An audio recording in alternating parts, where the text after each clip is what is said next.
Hello दोस्तों, welcome back to my channel math challenge Evan. दोस्तों, आज की इस वीडियो में मैं आपको बताने वाला हूं class 10th mathematics chapter number 7 का प्रश्नावली 7.2 का 7वां सवाल। दोस्तों, इससे पहले की वीडियो में मैंने 6वें सवाल तक के सवाल 6वें सवाल तक के सवालों को आपको हल करा दिया था। लिंक डिस्क्रिप्शन में मिल जाएगा, आप वहां से जाके उस वीडियो को देख सकते हैं।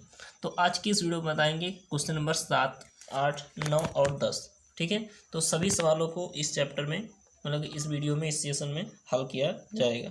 ठीक है, तो अगर आप हमारे चैनल मैथ चैलेंज एवन पर नए हैं तो चैनल को सब्सक्राइब करके बेल वाला आइकन जरूर दबाइएगा, हमारे वीडियो का नोटिफिकेशन जिससे आपको सबसे पहले मिल जाए। ठीक है, तो चलिए बिना समय वेस्ट किए अपने क्वेश्चन की तरफ बढ़ते हैं।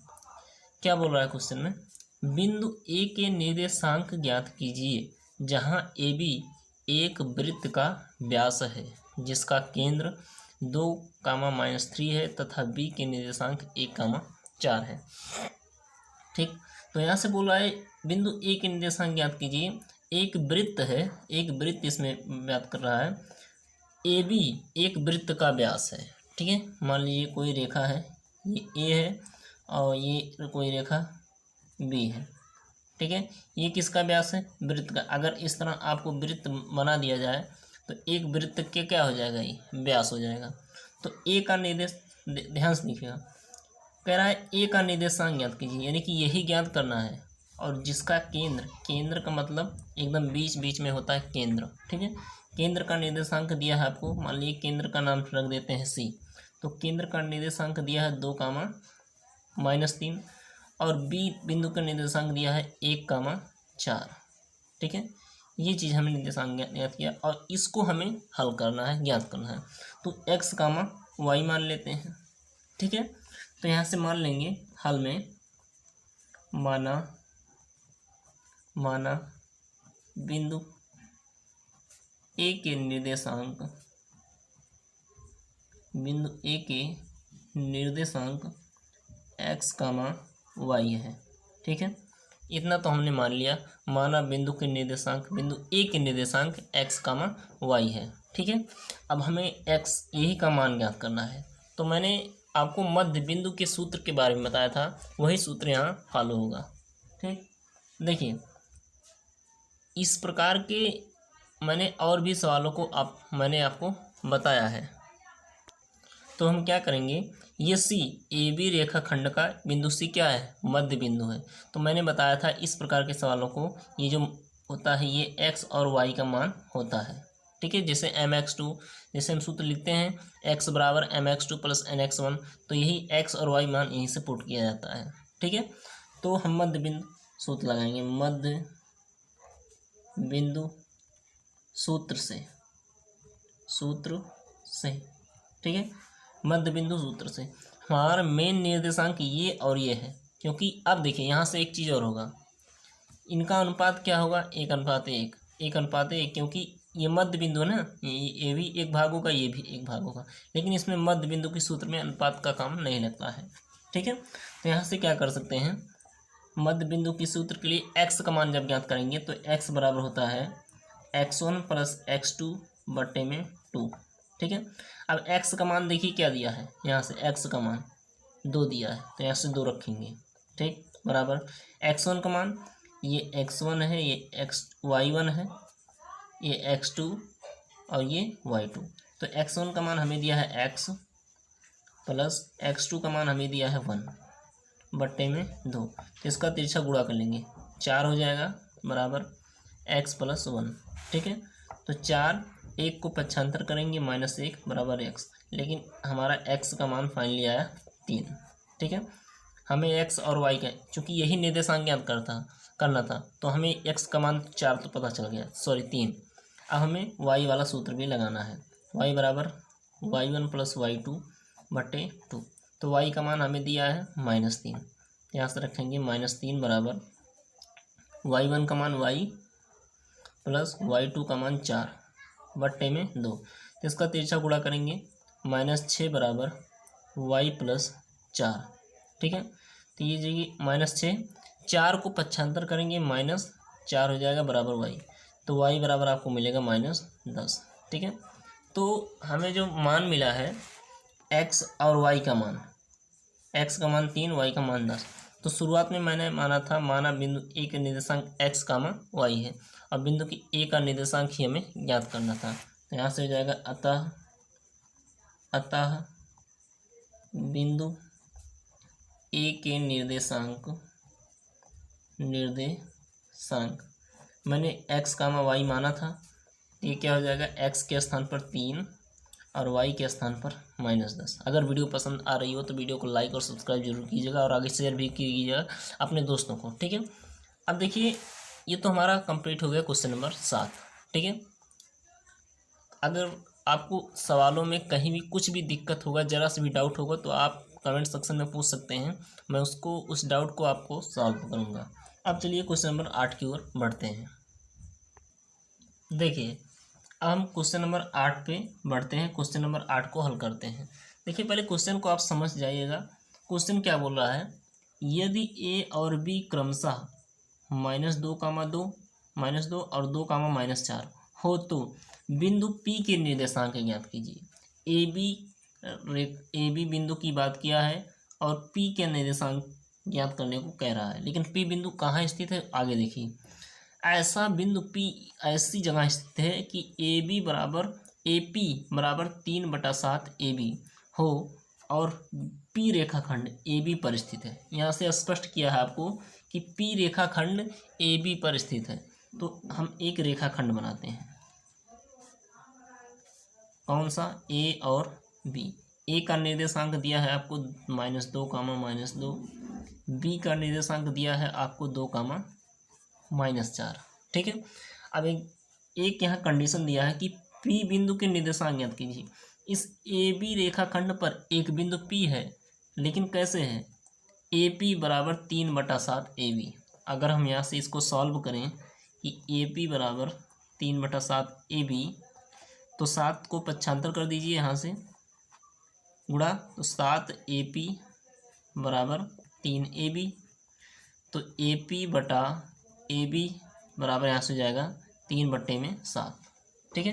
यानी कि अगर अनुपात में लिखें तो AP अनुपात AB बराबर 3/7। तो हमारा अनुपात क्या निकल कर आया, हमारा अनुपात निकल कर आया 3/7, ठीक है। हमारा यही अनुपात निकल कर आया। तो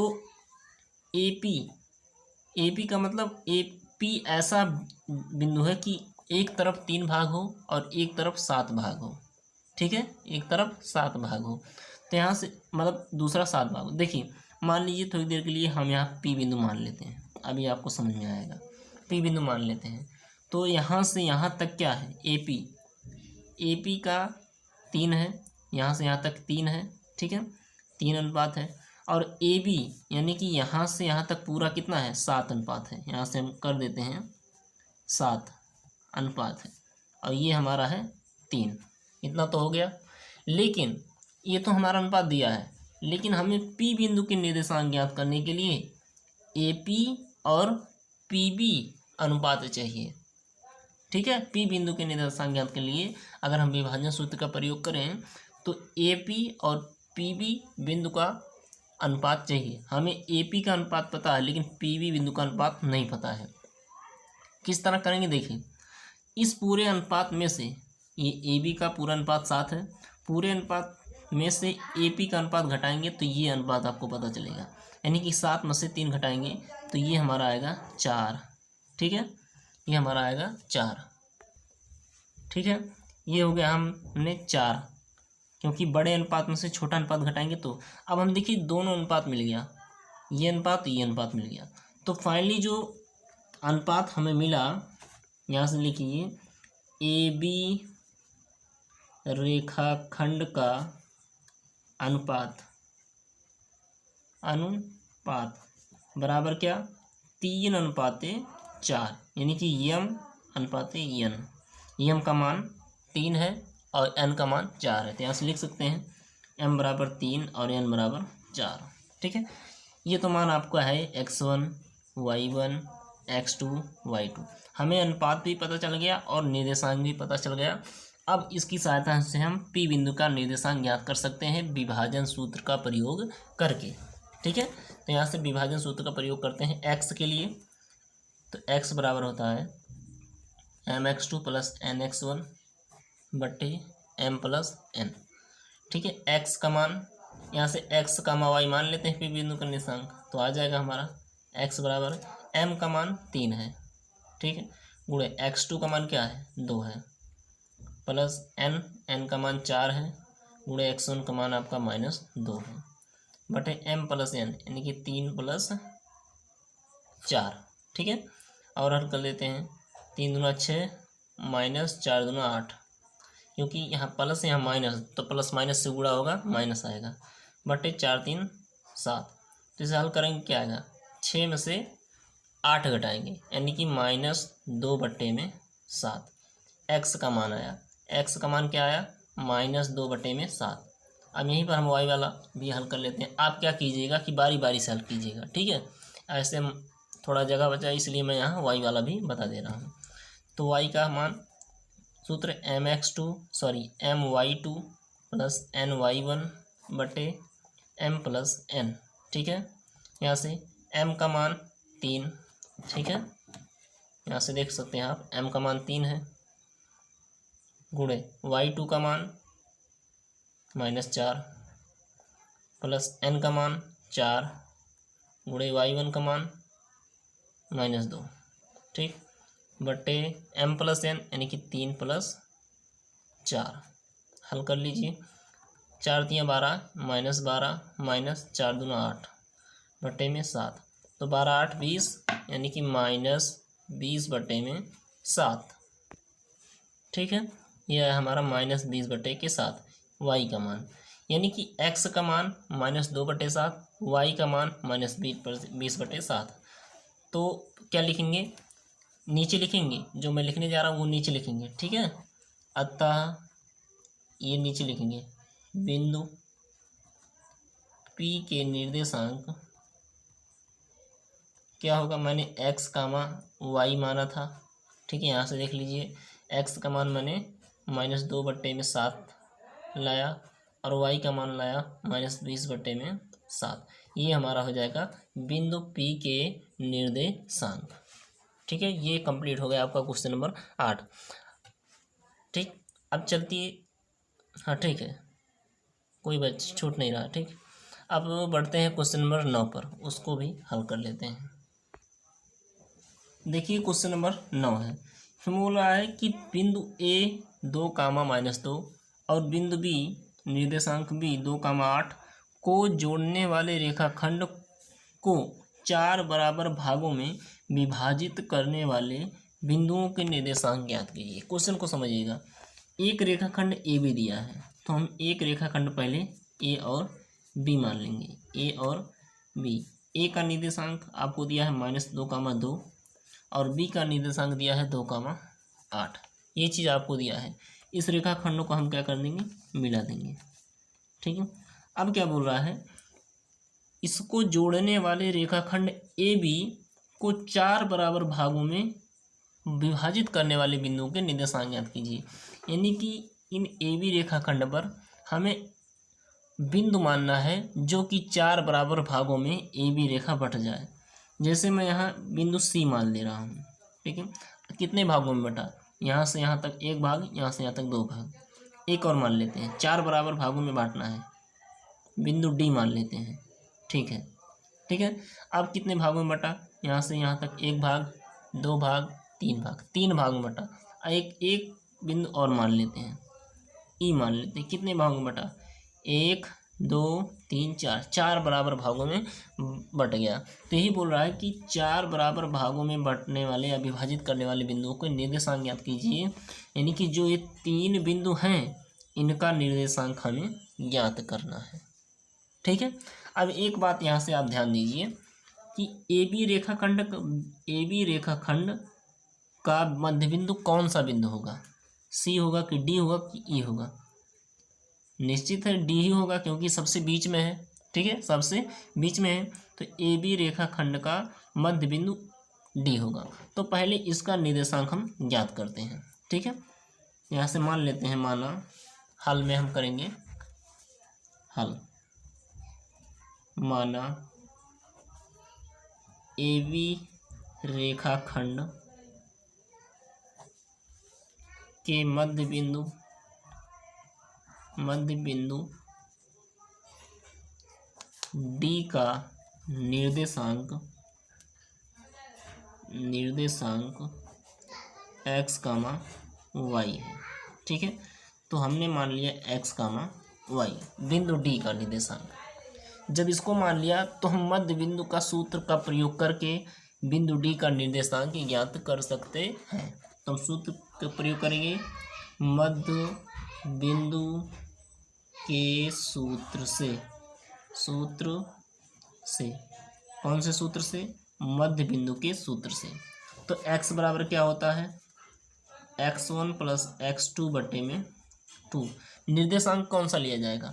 क्योंकि ए बी पूरा रेखाखंड लिया जा रहा है तो निर्देशांक ये होगा, ये हो जाएगा x1 y1, ये होगा x2, ये y2। ठीक है, अब देखिए x बराबर हो जाएगा x1 का मान कितना है? -2, तो ये आएगा -2 प्लस x2 का मान यहाँ से आप देख लीजिए 2 है बट्टे में 2, तो x बराबर -2 + 2 घटाने पे आ जाएगा 0 बट्टे में 2, तो x बराबर हो जाएगा 0। ठीक है, x का मान तो हमें 0 प्राप्त हुआ। अब y का मान भी पता कर लेते हैं, y बराबर y1 + y2 बट्टे 2, तो y1 का मान हमें क्या दिया है? 2 प्लस y2 का मान 8 दिया है बट्टे में 2, तो 8 2 10 बट्टे 2 भाग करेंगे तो 5 आएगा, 2 पंचे 10। ठीक है, तो ये हमारा मिला y बराबर। ठीक, x बराबर 0, y बराबर 5, तो अतः बिंदु D के यहाँ से बिंदु D के निर्देशांक क्या होगा? निर्देशांक x कामा y मैंने माना था, तो x का मान हमने पाया 0 और y का मान पाया 5, यानी कि D के निर्देशांक क्या हो गया? 0,5। ये निर्देशांक हमें मिल गया 0,5। ठीक है, अब जब बिंदु C के निर्देशांक ज्ञात करेंगे या D के निर्देशांक ज्ञात करेंगे तो आप AD रेखा लीजिए। AD रेखा का मध्य बिंदु क्या होगा? बिंदु C होगा। फिर हमें दो निर्देशांक मिल गए, A का निर्देशांक और D का निर्देशांक, तो दो निर्देशांकों के माध्यम से हम मध्य बिंदु ज्ञात कर सकते हैं। तो AD रेखा का मध्य बिंदु C है। ठीक है, फिर वही अपनाएंगे। इसी प्रकार DB दो निर्देशांक मिल गए, हम मध्य बिंदु की से हम हल कर सकते हैं। तो आप चाहे तो इसे x1 y1 मान सकते हैं, आप चाहे इसे भी xy मान सकते हैं, कोई दिक्कत नहीं। मानने का मतलब कुछ भी आप मान सकते हैं। तो इसको भी मैं x, y मानता हूँ। ठीक है, बारी बारी से मानेंगे। ठीक, ये तो हमारा ज्ञात हो गया। तो फिर माना AD, सीधा लिखेंगे बिंदु C के निर्देशांक क्या है? x, y है। ठीक है, मैंने इसे भी x, y मान लिया। तो जो निर्देशांक है, निर्देशांक कौन कौन सा है? -2,2 और 0,5। तो हम इसे लिख लेते हैं नीचे। ठीक है, निर्देशांक हमें दिया गया है -2,2, ये A वाला है और D वाला है 0,5। तो ये जाएगा x1 y1, ये जाएगा x2 y2। ठीक है, तो जो मैंने बिंदु C का निर्देशांक माना है ऑलरेडी xy, तो मध्य बिंदु के सूत्र से x बराबर x1 + x2 बटे में 2। x का मान ज्ञात ही करना है, x1 का मान -2 प्लस x2 का मान 0 बटे में 2। तो यहाँ से आ जाएगा -2 बटे में 2, भाग करेंगे आएगा हमारा -1।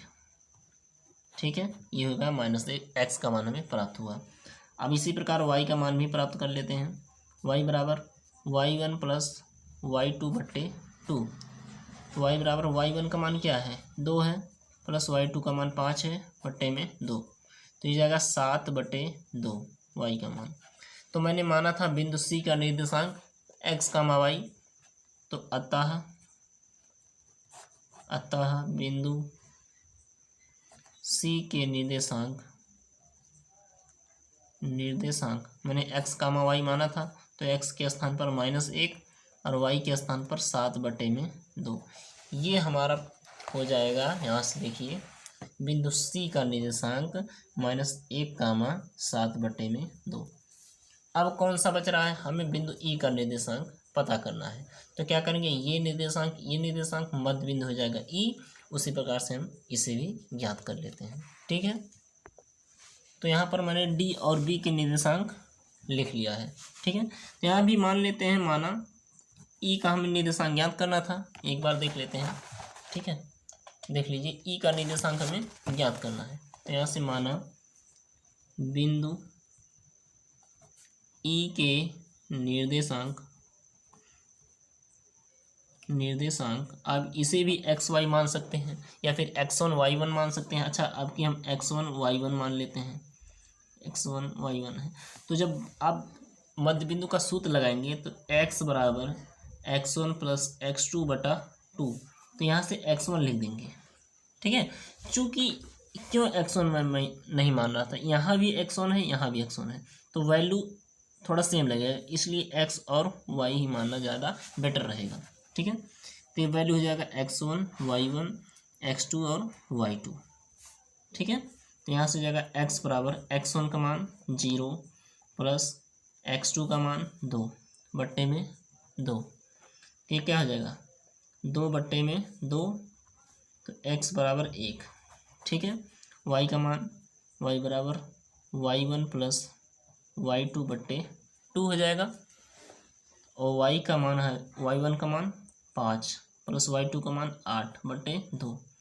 ठीक है, तो 8 × 5 = 13/2, यानी कि y का मान आया 13/2। तो मैंने निर्देशांक x, y माना था, तो अतः बिंदु ई के निर्देशांक क्या होगा, x, y, यानी कि 1, 13/2 है। ठीक है, ये तीनों निर्देशांक मैंने बारी बारी से ज्ञात कर दिया। अगर वीडियो पसंद आ रही हो तो वीडियो को लाइक और सब्सक्राइब जरूर कीजिएगा। अगर हमारे चैनल पर नए हैं तो सब्सक्राइब जरूर करके बेल वाला आइकन जरूर दबाइएगा। अब एक सवाल बचा है, क्वेश्चन नंबर 10, काफ़ी आसान है, उसको भी हल कर लेते हैं। उसमें संकेत भी दिया है। ठीक है, अब देखिए क्वेश्चन नंबर 10 है, इसमें बोल रहा है कि एक समचतुर्भुज का क्षेत्रफल ज्ञात कीजिए जिसके शीर्ष क्रमशः दिए गए हैं।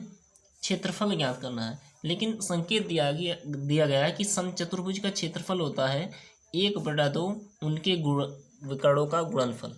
ठीक है, अब यहाँ से आपको स्पष्ट है कि क्षेत्रफल ज्ञात करने के लिए क्षेत्रफल का सूत्र होता है 1/2 उनके विकर्णों का गुणनफल। तो क्षेत्रफल ज्ञात करने के लिए सबसे पहले उनके विकर्णों की दूरी निकालना पड़ेगा, तभी तो उनकी विकर्णों की दूरी निकाल के तभी तो उसमें गुणा करेंगे दोनों का आपस में। ठीक है, तो हम यहाँ से पहले उसका चित्र बना देते हैं, समचतुर्भुज।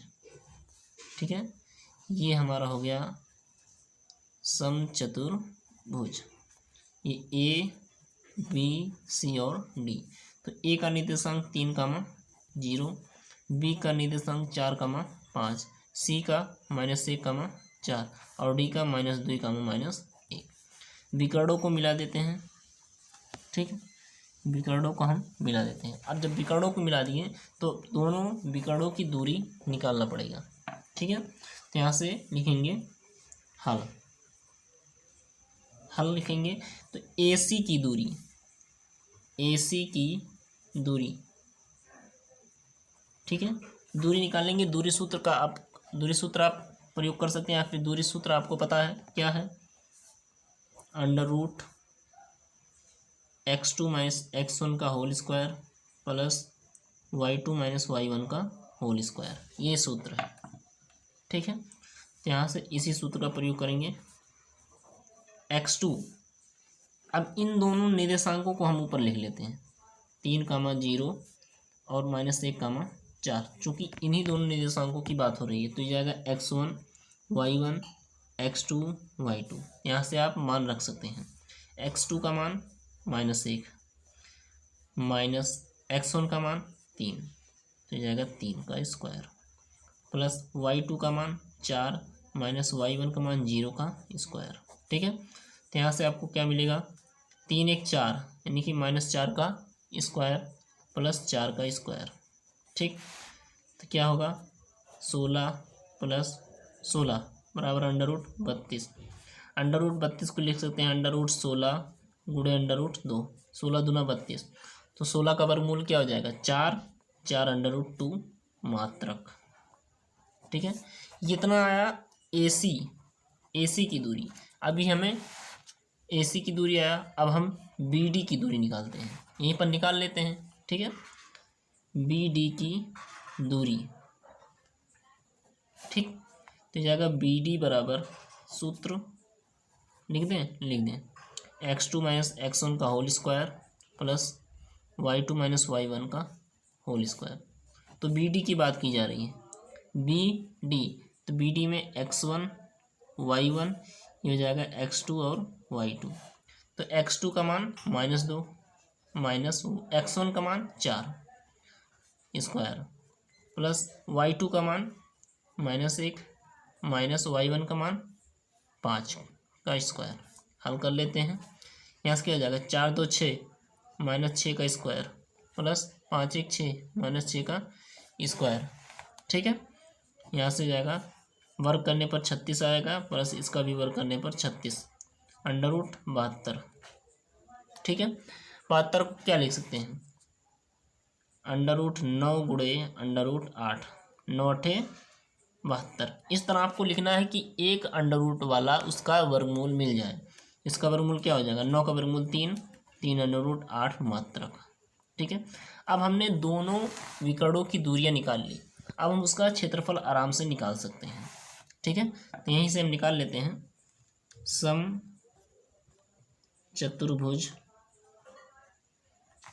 का क्षेत्रफल क्या दिया है 1/2 गुणे उनके विकर्णों का गुणनफल ये चीज दिया है।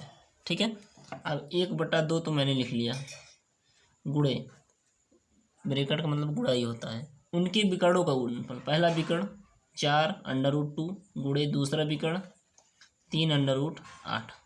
तो पहले इसका भी गुणा कर लेते हैं, 1/2 गुणे, देखिए 4 से 3 में गुणा करेंगे क्या आएगा 12, और 8 से 2 में गुणा करेंगे 16। तो यहाँ से देखिए 4 3 12 गुणे √16। ठीक है, तो यहाँ से आपको मिलेगा 2 6 12 कट जाएगा, तो 6 गुणे √16 ये चीज़ मिला। यहाँ से मैंने 2 से काटा है, 2 6 12 6 गुणे √16। अब यहाँ से क्या हो जाएगा 6 गुणे 16 का वर्गमूल 4, तो 6 चौक 24। फाइनली जो हमें समचतुर्भुज का क्षेत्रफल मिला वो मिला हमारा 24। ठीक है, 24 हमारा समचतुर्भुज का क्षेत्रफल मिला। इसी प्रकार से हल किया जाएगा। ठीक है, तो आशा करता हूँ हमारी वीडियो आपको अच्छी लगी होगी। अच्छी लगी तो लाइक और सब्सक्राइब जरूर कीजिएगा। अगर जितना सवाल मैं बताया हूँ कहीं भी कोई भी डाउट हो तो कमेंट सेक्शन में आप ज़रूर पूछ सकते हैं। तो अगले वीडियो में बात की जाएगी त्रिभुज का क्षेत्रफल। ठीक है, यहाँ से देखिए त्रिभुज का क्षेत्रफल के बारे में पढ़ा जाएगा। ठीक है, त्रिभुज के क्षेत्रफल का सूत्र का निर्माण पढ़ेंगे। ठीक है, डिटेल से पढ़ेंगे काफ़ी, और ये चैप्टर काफ़ी आसान है, फिर से बता देना चाहता हूँ, एग्जाम के लिए काफ़ी महत्वपूर्ण है और सवाल काफ़ी आसान है। ठीक है, तो इस चैप्टर को बहुत बारीकी से पढ़िएगा, अच्छे से पढ़िएगा, इजी कॉन्सेप्ट हैं। ठीक है, कॉन्सेप्ट को समझिएगा। तो मिलते हैं एक नेक्स्ट वीडियो में। फिर से बता देना चाहता हूँ, अगर आप हमारे चैनल पे नए हैं तो चैनल को सब्सक्राइब करके बेल वाला आइकन जरूर दबाइएगा। मिलते हैं एक नेक्स्ट वीडियो में त्रिभुज के क्षेत्रफल के साथ, तब तक के लिए जय हिंद।